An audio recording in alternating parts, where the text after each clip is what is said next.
essa é uma das respostas mais conhecidas dos pais e a mais pronunciada por todos os filhos. Vamos supor que a mãe está em casa trabalhando, porque ela é professora e levou um monte de provas para casa, certo? Está lá trabalhando e corrigindo as provas. A filha está assistindo televisão. E aí a mãe chega e pede: mãe, filha, pega um copo de água para mim. Qual é a resposta da filha? Qual é? Depois eu faço. Peraí, talvez, né? Peraí, não é verdade? O papai está trabalhando no quintal, fazendo ali a limpeza do quintal, o sol escaldante, o filho está lá dentro de casa, no computador, é claro. E aí o pai chega: filho, vem me ajudar. Qual é a resposta? Amanhã eu faço. Depois eu faço. Não é? Peraí, amanhã eu faço. Não é? Tem uma outra também muito legal. Todo mundo ali em casa tem vários filhos. E aí de repente você pede para um, a mãe pede para um para fazer um favor. Qual é a resposta? Tudo eu. Todos os outros, né? Tudo eu, mas assim, peraí, tudo eu, agora não, amanhã eu faço. São todas respostas dos filhos. É ou não é? É verdade ou não é? Agora, se eu continuar o raciocínio e vocês que são inteligentes o bastante vão concluí-lo, eu já poderia, de certa forma, terminar o dia. Pelo batismo, nós todos nos tornamos filhos.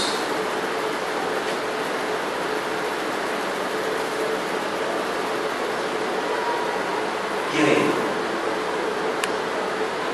Ai, Jesus, hoje não. Depois eu faço isso que você me pediu. Tudo eu, Jesus, tudo eu. Sempre tem briga entre o casal, mas sempre eu tenho que ter a reconciliação. Sempre, tudo eu. A esposa fala: tudo eu. A Jesus, amanhã eu faço, depois eu faço. Espera aí, Jesus, agora não. Veja bem, a liturgia de hoje apresenta a nosso Deus nos convidando. É um convite, ele é um interlocutor que se coloca na nossa frente, diante de nós, e nos convida a estar por ele. A primeira leitura nos conta esse relato. Samuel, que dormia ali no templo, diante da arca, ouviu esse chamado ao Senhor, chamou Samuel, ele até não entendeu, pediu uma ajuda para Eli, que era o sacerdote, já um homem experimentado. Na terceira vez que houve o chamado, ele falou: na próxima vez eu te dou a dica. Diga assim: fala que teu servo escuta. E foi o que aconteceu. Samuel, ouvindo novamente a voz do Senhor, se coloca à disposição. Fala que teu servo escuta. A mesma coisa acontece no Evangelho. João tinha seus discípulos, mas João estava já terminando a sua missão. Qual era a responsabilidade de João Batista? Qual era a missão de João Batista? Preparar os caminhos do Senhor.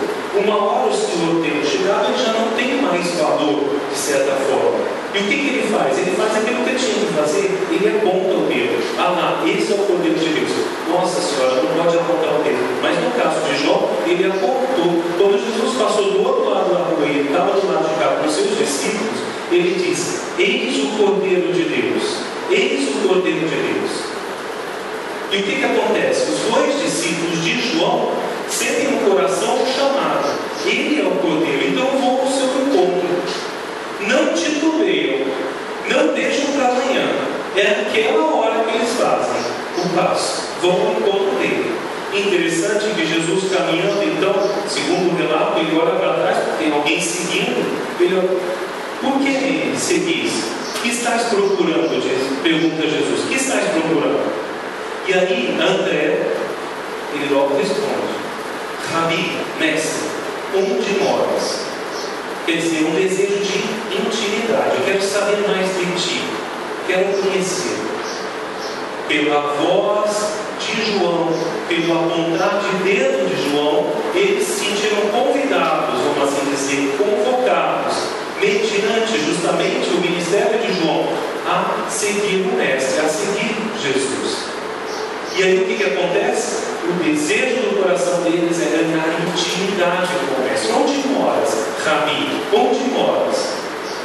E Jesus não perde por esperar. Mais uma vez ele confirma o convite. Vinde e vede. Vinde agora, imperativo, vinde e vede. Ah não, Jesus. Senhor, amigo, olha só, eu vou me desculpar com o outro mestre, João Batista, e depois eu te sigo. Não, a resposta é vinde e a resposta da pergunta é vinde e vede. E o que eles fizeram? Foram ter com ele. Não titubearam mais uma vez. Seguiram o Senhor. E interessante que o Evangelho diz que eles permaneceram com Jesus. Permaneceram com ele o dia todo. Eu fico imaginando o que ficaram fazendo. Permaneceram o dia todo, muito provavelmente conversaram. E Jesus pôde então falar tudo ou mais um pouco daquilo que eles poderiam compreender do seu mistério, do mistério dele como filho de Deus. Aquele dia, aquela manhã com aquela tarde, na permanência da intimidade com Jesus, os fez compreender mais claramente a identidade do próprio Senhor. Ah, mas Padre, por que você está falando isso? Justamente porque aconteceu logo depois. Quando depois que eles se despediram, Jesus então conversaram e tal, e eles ficaram mais esclarecidos da identidade de Jesus Cristo, André volta para casa e se encontra com o seu irmão Simão. E como é que André fala de Jesus? Simão, encontramos uma pessoa especial, encontramos um guia espiritual, encontramos um rabi.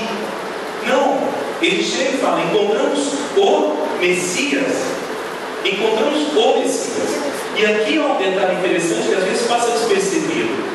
Quando André se coloca no seguimento de Jesus, ele o chama de Rabi.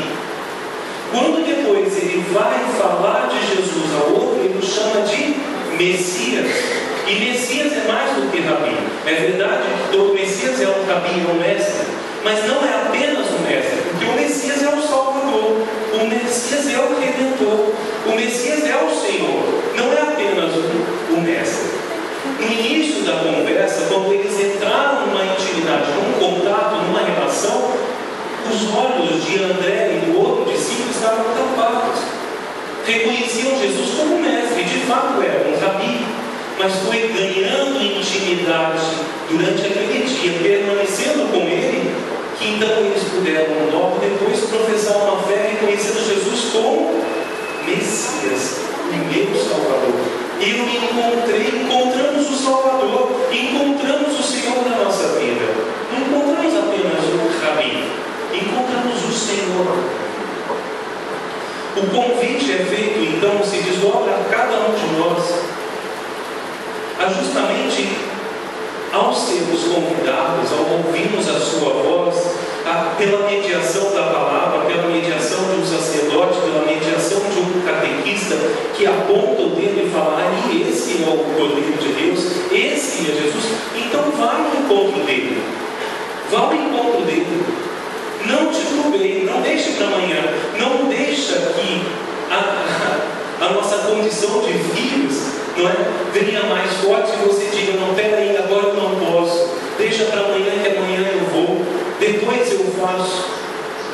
Pelo contrário, ao ser convidado, a ser convocado, vem estar com ele, permanece com ele, porque permanecendo com ele você vai ter uma clareza maior da identidade de Jesus Cristo e a tua fé vai ser muito mais firme, porque você saberá quem é e ele não é apenas um mestre, um rabi, é o Senhor do Messias. É preciso permanecer com ele. E o convite é estar na intimidade com ele. O convite é você entrar na casa. Não é casa aqui, gente. Por favor, não é mais do que isso. é essa casa, mas essa casa é do coração de Jesus. E como é que você entra na casa do coração de Jesus, se não através da oração, se não através da leitura das Sagradas Escrituras, se não através da escola de Maria, porque ela também nos introduz no coração de Jesus? Eu não tenho tempo para rezar. Aliás, faço o sinal da cruz quando acordo, quando eu estou dormindo, eu começo a Ave Maria e termino. Gente, de 24 horas do dia, eu não tenho um pouco mais de tempo para estar em intimidade com o meu Senhor. E para ganhar essa intimidade, em benefício nosso, poder ter uma profissão de fé mais clara, para que Jesus não seja apenas, entre aspas, um mestre, um amigo meu, um consolo e um apoio na hora do desespero, mas ele se torne de fato o Messias, o Salvador da tua vida. Como está a tua oração diária? Nos 7 dias da semana, só nos domingos você reserva 1 hora e meia. Então, quando o Padre Francisco ou o Padre Daniel estão inspirados, mais 20 minutos de homilia, então 2 horas de missa, só.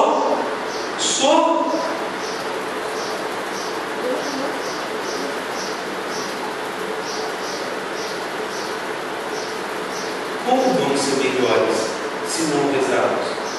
Como vamos nos libertar dos nossos vícios, nossos pecados, se nós não ganharmos intimidade com o Senhor Jesus e Ele nos ajudar a ter força para vencer as nossas explosões de raiva, os nossos vícios pornográficos, a nossa língua venenosa? Não basta, porque a confissão ela é integral. Mas se eu não lutar por isso, se eu não desejar mudança, para controlar minha língua, para controlar meus impulsos nervosos, para controlar os meus impulsos sexuais, como é que vai ser? Só com Jesus, não tem outro jeito. Só que com Jesus ele não é mágico e fala assim, agora você vai conseguir controlar tudo. É preciso ganhar intimidade com ele. E aí, sendo cinzelado, sendo moldado, sendo educado, sendo, de certa forma, formado no caminho da salvação. Meus irmãos, minhas irmãs, se você quer ser melhor, não basta apenas a tua força de vontade. Ela já é muito, é verdade, mas é preciso a graça de Deus. Porque nós sabemos que ali fora é difícil ser melhor, honesto, correto e tudo mais. Se nós não tivermos com o Senhor e desejosos de cumprir a sua vontade, nós não conseguiremos dar um passo no caminho da santidade, da perfeição. Meus irmãos, minhas irmãs, aprenda dos santos, aliás, aprenda de Jesus. Ele disse, eis que vem com prazer em fazer tua vontade. Carta aos Hebreus, trecho do salmo que nós ouvimos. Eu venho, Senhor, meu Deus, meu Pai, fazer tua vontade. A Virgem Maria, quando foi anunciada, disse, eis que venho, faça-se em mim segundo a tua palavra. São Vicente Palotti, quando sentiu-se inspirado, ele cumpriu a vontade de Deus na sua vida. Irmã Dulce, quando percebeu Deus chamando através dos pobres, o que ela fez? Ela consentiu, eu faço a tua vontade. E você também pode. Oxalá a tua resposta seja como a do salmista. Eis que vem, Senhor, com prazer faço a vossa vontade. Assim seja. Creio em Deus.